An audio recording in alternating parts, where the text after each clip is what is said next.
हरे कृष्णा। कैसे हैं आप सभी? मुझे आशा है कि आप सब बहुत अच्छे होंगे और श्री श्री राधा माधव की कृपा आप सभी पर हमेशा हमेशा बनी रहे। और ये वीडियो मैंने एक दिन पहले शाम से शुरू किया था, तो थोड़ा सा वीडियो शाम का है और फिर दूसरे दिन का है। तो पुलाव बनाना था मुझे, इसीलिए मैंने सोचा कि आप सभी को एक बार दिखा देती हूँ। हालांकि मैंने रेसिपी जो है पुलाव की वो कई बार शेयर की हुई है। मेरे बहुत से वीडियो में मैंने पुलाव बताया हुआ है कि मैं किस तरह से बनाती हूँ, तो इसमें मैंने डिटेल में नहीं बताया है।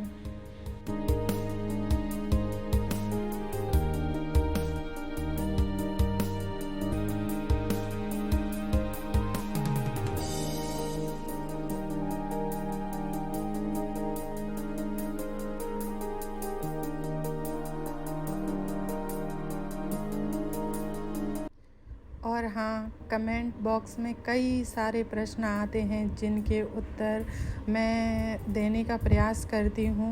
जहाँ तक होता है वहाँ तक लगभग मैं प्रयास करती हूँ कि मैं आप सभी के जो प्रश्न हैं उनके उत्तर दूँ, और जो मुझे नहीं आते हैं मैं आगे उन्हें पता करके और फिर आपको उसका उत्तर देती हूँ। भले थोड़ी देर हो जाए, लेकिन अगर कुछ एक सवाल जो रह जाते हैं उनके लिए मुझे क्षमा कीजिएगा। और आप सभी का इतना प्यार मिल रहा है हमारे इस YouTube चैनल को, क्योंकि इतनी प्यारी फैमिली बन चुकी है हमारी ये YouTube फैमिली। तो मैं आगे कुछ करना चाहती हूँ आप सभी के लिए, इसीलिए मैं एक छोटा सा वीडियो क्लिप बना के डालूँगी, उससे आप ज़रूर देखिएगा ताकि उस माध्यम से आप हमारे जूम चैनल से जुड़ सकें।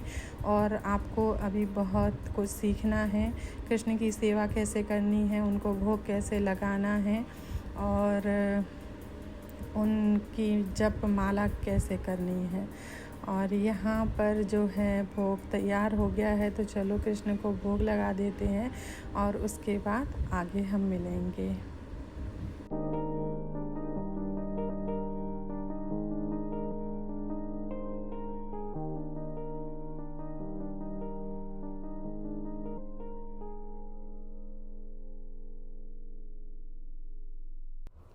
और आप सभी अपने घर में खूब सारी तुलसी जी रोपिए, जिससे कि आपको कभी भी कृष्ण को तुलसी पत्र अर्पण करने में कोई भी असुविधा ना हो। इसीलिए, क्योंकि एक ही तुलसी जी होती हैं तो हम सोचते हैं इन्हें हम कैसे तोड़ें, कम हो जाएंगी ये, पर ऐसा नहीं है कि आप एक ही तुलसी रख सकते हैं। आप एक तुलसी के अलावा भी अपने घर में तुलसी रख सकते हैं। और भगवान के ऑफ़र के लिए, यानी कि उन्हें भोग लगाने के लिए, आप दूसरी जो तुलसी जी होती हैं उनमें से तुलसी पत्र रख लीजिए चुनकर, और उनकी जिनकी आप सेवा करते हैं उन्हें आप अलग रखिए। तो खूब सारी आप अपने घर में तुलसी जी रोपिए, और जितने हो सके उतने फूल वाले जो पौधे होते हैं वो अपने घर में लगाइए, ताकि आप अपने हाथों से उगाए हुए फूल भगवान को अर्पण कर सकें। मैं कोशिश करती हूँ मेरे घर में भी फूल हों। अगर आपके घर में जगह है तो कोशिश कीजिए, और नहीं है जगह तो कोई बात नहीं है, तो आप प्रेम से तुलसी पत्र अर्पण कीजिए। क्योंकि बताया जाता है कि अगर तुलसी पत्र बासी भी है तो भी ताज़े फूल से उसकी तुलना नहीं हो सकती, क्योंकि तुलसी पत्र हमेशा बासी है तो भी सर्वश्रेष्ठ है, और वह भी भगवान को अर्पण किया जा सकता है। तो आप तुलसी पत्र अर्पण करेंगे तो भगवान तो और भी ज़्यादा प्रसन्न होंगे। और यहाँ पर दूसरा दिन हो गया है मॉर्निंग, और अभी भगवान की सेवा वगैरह वो सब हो गई है। और यहाँ पर मैं सबसे पहले जो सुबह सुबह बाल भोग लगता है ठाकुर जी को, उसमें कुछ फ्रूट, कभी कुछ ड्राई फ्रूट यानी कि जैसे द्राक्ष होती हैं, काजू होते हैं, ये भोग लगा देती हूँ। और कभी फल फ्रूट होते हैं तो वो, कभी नहीं भी होते हैं फल, तो इस तरह से ड्राई फ्रूट का भी उन्हें भोग लगा देती हूँ। अगर मुझसे कुछ बन पाता है सुबह सुबह जल्दी तो फिर उसका भोग लग जाता है। और कभी कभी दही का शक्कर डाल के भोग लग जाता है, कभी लस्सी। ये सब हम ऑप्शन देख सकते हैं कि हम सुबह सुबह ठाकुर जी को क्या क्या भोग में दे सकते हैं। तो वो आप सुबह एक बार आरती करने से पहले या आरती करने के बाद उन्हें ज़रूर भोग लगा दीजिए। और फल में मैं कुछ फल जो है वो काट के रख देती हूँ, और कुछ फल जो है वो ऐसे ही ठाकुर जी को रख देती हूँ। तो बाद में जिस किसी को भी खाना होता है तो वो कभी भी ले सकते हैं, क्योंकि कटे हुए जो फल होते हैं वो तो भोग लगने के तुरंत बाद ही आपको ग्रहण कर लेने चाहिए। फिर वो ज़्यादा देर तक रखे रहेंगे तो ख़राब हो जाते हैं। इसीलिए ठाकुर जी के लिए उतने ही फल जो है कट करके रखती हूँ जितने हम सब उस समय प्रसाद में ग्रहण कर सकें, और बाकी के मैं इस तरह से धो के फिर उनको तुलसी पत्र अर्पण करके रख देती हूँ। तो दिन भर में कभी भी किसी को भी चाहिए तो वो ग्रहण कर सकते हैं। तो बस भोग तैयार हो गया है, जल भी तैयार हो गया है। सभी में तुलसी पत्र डाल के और उनको हम भोग लगा देंगे। तो ठाकुर जी अभी सुबह सुबह ये भोग ग्रहण कर लेंगे, और फिर जब भोजन बनेगा तो फिर उसे हम ठाकुर जी को भोग लगाएंगे। तो चलिए कृष्ण को भोग लगा देते हैं।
जोर से बादल गरज रहे हैं।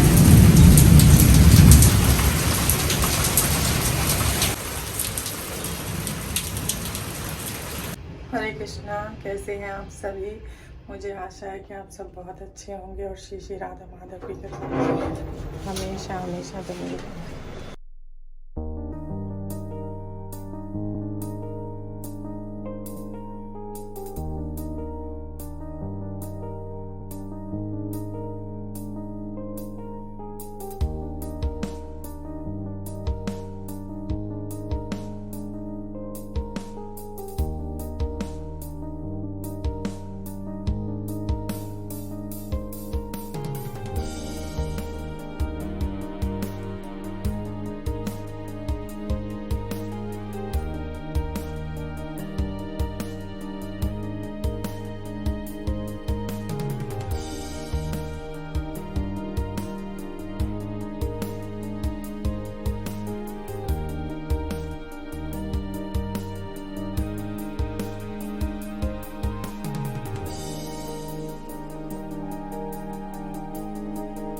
अभी एक्चुअली हम जा रहे हैं मंदिर पे, और मंदिर पे मुझे दर्शन भी करने हैं, और कुछ सामान चाहिए कृष्ण के लिए, वो लेके आना है। बस इसीलिए मंदिर जा रहे हैं। ठाकुर जी के लिए कुछ सामान नहीं है, घर पे ख़त्म हो गया है।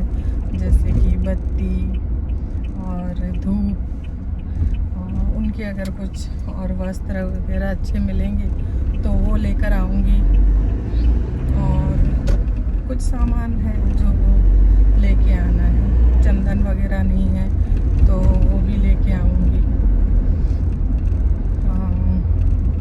और कुछ कमेंट आ रहे थे, वैसे तो मैंने जवाब दिया था उसका कि चंदन कहाँ से लेते हैं, तो मैं इस्कॉन मंदिर से ही चंदन लेती हूँ। यहाँ पर अहमदाबाद में 2 इस्कॉन मंदिर हैं, दोनों पे चंदन मिल जाता है। और जो इस्कॉन मंदिर से जुड़े हुए होते हैं वो ही नहीं, सभी वैष्णव जो कृष्ण की सेवा करते हैं वो गोपी चंदन ही लगाते हैं अपने सर पर। उसका पूरा बताया हुआ है क्या महत्व है, क्यों हमको गोपी चंदन लगाना है। क्योंकि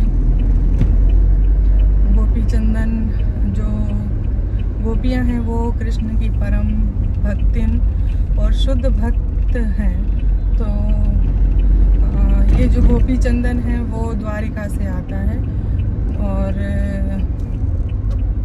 द्वारिका में एक तालाब है जहाँ पर सभी गोपियों ने अपने जो है शरीर का त्याग किया था। तो वहाँ पर वो जो उनके शरीर से एक रज निकली थी, सुगंधित, जिसे रज कहते हैं, जिसमें बहुत ही अच्छी और बहुत सुंदर सुगंध आती थी, जैसे एक डिवोटी शुद्ध भक्त के शरीर से आती है उस प्रकार की।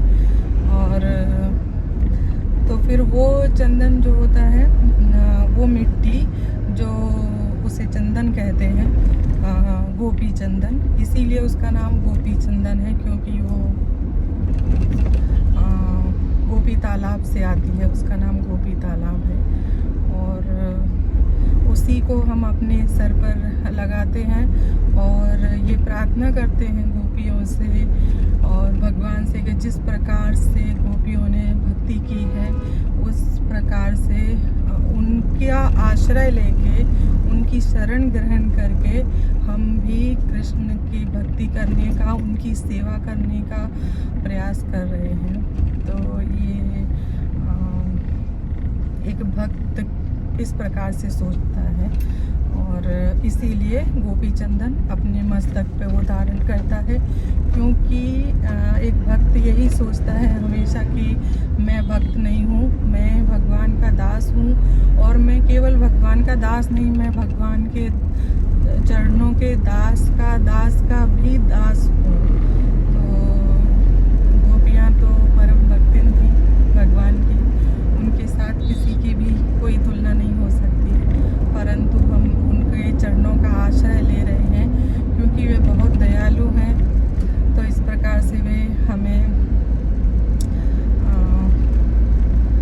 अपना आशीर्वाद प्रदान करेंगी, जिससे कि हम कृष्ण के चरणों को प्राप्त कर सकें, उनसे प्रेम कर सकें। हालांकि हमारा मन इतना दूषित और इतना मलिन हो चुका है कि हम इतनी आसानी से कृष्ण के चरणों तक नहीं पहुंच सकते और ना उनकी सेवा कर पाते हैं अच्छी तरह से, जैसे एक शुद्ध दास को, एक शुद्ध भक्त को करनी चाहिए उस प्रकार से। तो बस हम गोपियों का आश्रय ले रहे हैं। तो आपको इस्कॉन मंदिर में मिल जाएगा। और अगर आपके यहाँ पर कोई इस्कॉन मंदिर नहीं भी है तो फिक्र नहीं करें, क्योंकि मैंने चेक किया है ऑनलाइन मिल जाता है। लेकिन पीला वाला आता है वो नहीं लेना है, एकदम पीला आता है वो वाला नहीं, वाइट कलर में आता है, सफ़ेद कलर में, वो लेना है। उसमें लिखा हुआ होता है गोपी चंदन वाइट कलर, तो वही लगाना है। ठीक है, तो ये मैंने क्वेश्चन का आंसर दे दिया है। और अगर कुछ चीज़ें आपके यहाँ पर नहीं भी मिलती हैं तो आप बताइएगा, अगर हो सकेगा भेजने का प्रयास मैं करूँगी। जैसे कि झोली माला जो होती है वो, झोली जो होती है वो, और झोली के अंदर रखने वाली माला, फिर गले में पहनने वाली जो कंठी होती है वो भी। तो ये सब मैं ज़रूर प्रयास करूँगी। अगर से हो सकेगा तो आप मुझे बताइएगा कि आपको क्या चाहिए। अगर इनमें से कुछ भी चाहिए तो मैं आपके लिए भेज सकती हूँ। भगवद गीता अगर आप पढ़ते हैं, नहीं पढ़ते हैं तो कृपया पढ़ने का प्रयास कीजिए। फिर कृष्ण लीला, कृष्ण कथा जो है उसकी भी बुक आती है। प्रभुपाद जी की जितनी भी लिखी हुई बुक हैं उन्हें आप धीरे धीरे पढ़ना शुरू कीजिए। तो अगर आपके पास नहीं है तो आप मुझे कमेंट बॉक्स में मैसेज कीजिएगा। तो जो भी आपका एड्रेस होगा हम पूरी कोशिश करेंगे आपको बुक भिजवाने की। अगर आप के पास माला नहीं है तो माला भेजने की, जिस माला से हम जप करते हैं वो माला, और गले में जो ये कंठी माला पहनते हैं वो भी हम भेजने का प्रयास करेंगे। तो बस मुझे यही आप सबसे बात करनी थी, और भी कुछ करनी है वो मैं अगले वीडियो में करूँगी क्योंकि वीडियो फिर बहुत लंबा हो जाएगा। हरे कृष्णा। मंदिर पहुँच के मिलते हैं।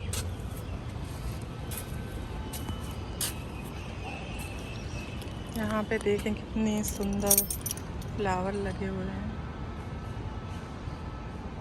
और यहाँ तुलसी जी हैं, कितनी सारी तुलसी जी हैं। देखिए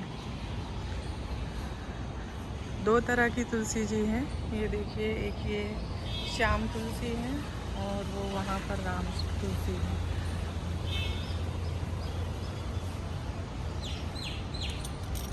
और ये छोटे छोटे से फूल लगे हुए हैं, इनमें से इतनी अच्छी सुगंध आती है, इतनी अच्छी, बहुत अच्छी खुशबू आती है। और ऊपर चंपा। मंदिर पर पहुंच गए हैं हम। चलिए अंदर जाके दर्शन करते हैं।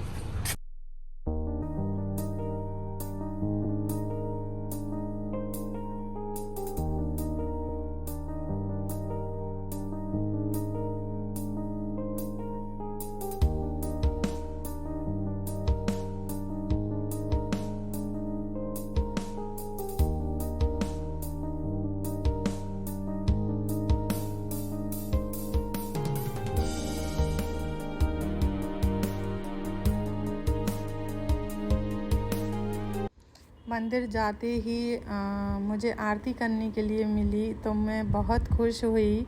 मैंने खुद भगवान की आरती की, और सामान जो लेने में गई थी वो सामान नहीं मिला। शॉप के अंदर जो माता जी बैठती हैं उन्होंने कहा कि आप 2 दिन के बाद आइएगा, तब तक वृंदावन से सामान आ जाएगा, तब आप सामान लेकर जाइएगा। तो फिर मैं 2-3 दिनों के बाद जाकर ले आऊँगी।